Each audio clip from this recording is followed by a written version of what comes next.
Okay students, so this is lecture number 4 of the forms of business organization. We have completed up to joint Hindu family business. We have studied about the merits, demerits, features and all. Now we will go with partnership business. So what is partnership? Just remind this word partnership.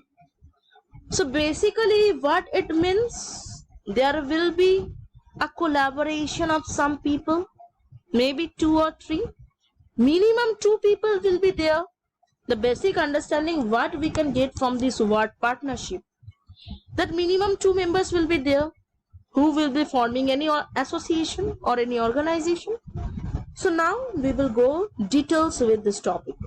The Indian Contract Act 1872, as I have discussed with you previously as well, that there are many laws in our country. So here different things come under the purview of different acts and laws. So partnership will come under the purview of the Indian Contract Act 1872, what they have told. Partnership is the relation which subsists between persons who have agreed to combine their property. You have to memorize this, okay? You have to memorize it. I'm writing here itself that memorize this definition, because you cannot change any act, any law, the definition given by a particular eminent person. You cannot change that definition by your own words.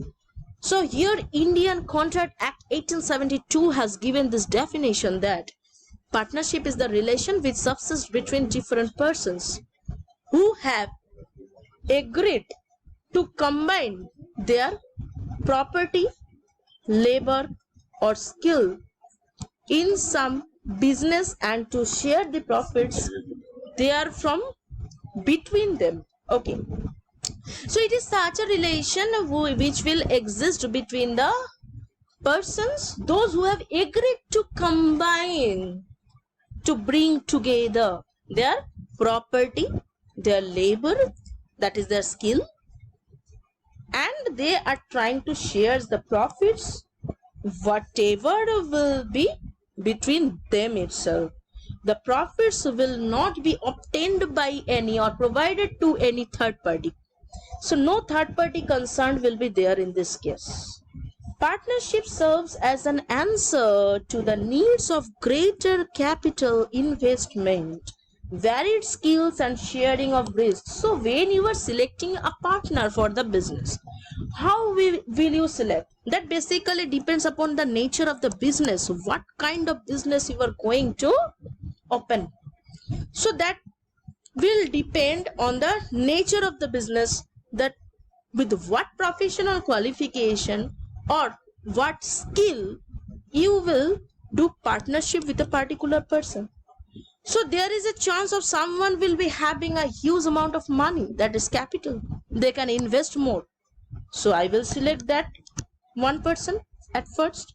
Then some having different skills, I will select them as well. And those who intend to share the risk among themselves. So this is partnership. This is the need of partnership. Every business organizations have its own separate views. Next, features of partnership. Yes, it is so much big and you have to go through it. Write down the points in your copy, and after the opening of the school I will check it. Features. Formation. The partnership form of business organization is governed by the Indian Partnership Act 1932. So it is basically governed by the Act, Indian Partnership Act 1932. Don't think that it is governed by Indian Contract Act 1872. Indian Contract Act 1872 has just given the definition of the partnership, but it is governed by the Indian Partnership Act 1932. You have to remember this. It comes into existence through a legal agreement wherein the terms and conditions governing the relationship among the partners, sharing of profits and losses, and the manner of conducting the business are being specified. So Indian Partnership Act 19 Just think it as a book. Okay, so just think that Indian Partnership Act 1932 is like a book. So book, what does it contains? For example, take the example of the book of BST. So it is giving you the knowledge of some business terms about international business, national business, forms of business organization, nature and purpose of business, why we will do the business, these things. So in a particular book, we get several chapters, and there we get several topics and concepts to understand so that we can inculcate into our mind. Now here also, if you just think like this, that Indian Partnership Act 1932 is like a book. Here it is given that what legal agreement should be there, the terms and conditions that should be maintained among the partners, what should be the relationship among the partners in terms of profit sharing and losses, and how they will conduct the business, what they can do and what they cannot do. That has been specified here. So you can say that if two people are coming together for just a charitable purpose, for just charity, they will not constitute a partnership, because in case of charity, there is no profit, no distribution of profit and losses. So the main intention should be the profit sharing motive, profit earning motive. Now, the business is being construed due to this fact only, the earning of profit. Liability. The partners of a firm have unlimited liability. So it is having the unlimited liability. Personal assets may be used for repaying the debt. Suppose there are dues to the creditors or to outsiders or banks. So their personal assets, the business assets has been completely used for that purpose. Next comes the personal assets.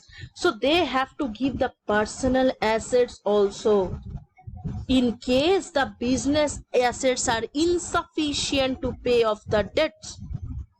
So all the partners are equally responsible for the debts.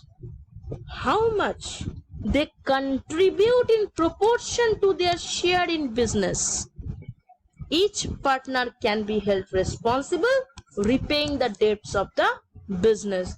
How much profit, how much share, how much proportion you have contributed to the business, that upon that this unlimited liability, this liability point will depend upon. Just like in the Hindu family business, we have seen about the contribution made by the co-personers. Likewise, in case of partnership, everyone has the equal responsibility to pay off the debts, because there is no karta in this case. No, there is no karta in this case. So everyone is taking huge risk, huge responsibilities, controlling, managing. That's why they have to bear the unlimited liability. Next is risk bearing. The partners bear the risks involved in running a business as a team. So I have already discussed this point, that they are running a business like a team. A cooperation is needed to form the partnership business. The reward comes in the form of profits which are shared by the partners in an agreed ratio. So now how the share of profit will be made? That suppose 10,000 profit is there. There are three partners A, B, C. How this will be made? Some proportion will be there. It may be 1:1:1. It may be 2:1:2. That entirely depends upon how much capital they have contributed. Okay, so there will be an agreed ratio on which the profits of the business should be shared upon. However, they also share losses in the same ratio. Okay, so here you are sharing the profits. In case of losses, who will bear the losses? As because you have already come to know about, they have the unlimited liability. So the loss bearing ratio should be the same as the profit bearing ratio. Is that clear? Next is number of partners. The minimum number of partners needed to start a partnership firm is 2, because when you are going for the word partner, that means minimum 2 members will be there. And as per rule 10 of the company's rules 2014, remember this, students, I am highlighting this. Rule 10 of the Companies Rules 2014. At present, the maximum number of members can be 50. So minimum 2, maximum 50, right?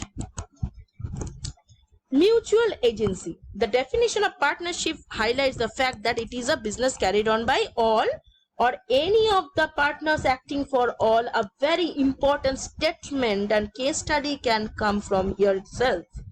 Mutual agency. What do you mean by mutual agency in case of partnership? The definition of partnership highlights the fact that it is a business that is carried on by all the people, all the partners, or any of the partners who will be acting for all. It may happen there are 3 partners in the business, A, B and C. Here A is the active person and he is using the name of B and C and carrying a partnership business. But he is taking the name of B and C even though B and C is not acting effectively. He can do that. The permission has been given in the Indian Partnership Act 1932 that whether all the partners are active or inactive, one person, one partner can take the responsibility and act on behalf of all the partners. Okay. Every partner is both an agent and a principal. So here you can say that each and every partner is both an agent and a principal. He is an agent of other partners when A, B, C. So we can say that A is the agent of B and C as he represents them and thereby binds them through his acts. He is a principal as he too can be bound by the acts of other person. So these are the features of the partnership. Now come to merits. So ease of formation and closure. I will not discuss much about these points because it has already come from the points of the features itself. Because a partnership firm can be formed easily. Just an agreement is needed. Prospective partners are needed. And where they will carry over the business. That is the important. So easier information and closure itself. Next is balanced decision making. The partners can oversee different functions according to the area of expertise. Because an individual is not forced to handle different activities. We know that. And a single individual is not permitted to handle each and every activities. He cannot do so. He is not a machine. So each and everyone has to take decision. There should be a balance in their controlling and decision making abilities. More funds. In a partnership, the capital is contributed by a number of partners. This makes it possible to raise a larger amount of funds. Sharing of risk. The risk involved in running a partnership firm is shared by the partners, all the partners that we have learned earlier. Secrecy. A partnership firm is not legally required to publish its accounts and submit its report. Hence, it is able to maintain confidentiality of information relating to the operation. Whatever operations will be there, it is being permitted to the partnership business that each can maintain the confidentiality of the information, a secrecy of the information. What about the demerits? Obviously, first point is unlimited liability, like in the case of joining the family business. So partners are liable to repay the debts even from their personal resources. In case the business assets are not sufficient to meet its debts, we have already gone through these points in the features itself. Limited resources will be there because there is a restriction on the number of partners. Maximum 50 members can be there. So limited resources. There can be possibility of conflicts because partnership business is being run by a group of persons where the decision making authority is being shared. So if 2 persons or more persons are there, the difference in opinion can be formed easily. As we know, in our friend circle also, different persons have different mentality and they will carry different opinion as well. Lack of continuity. Partnership comes to an end with the death, retirement, insolvency or lunacy of any partner. It may result in lack of continuity. Okay, if one person become insane or due to retirement, it can come to an end, but the remaining partners who are there, they can continue the partnership business even after the death of a particular partner. So basically this is lecture number 4. We have gone through the partnership. In the next lecture, lecture number 5 of the forms of business organization, we will go through types of partner.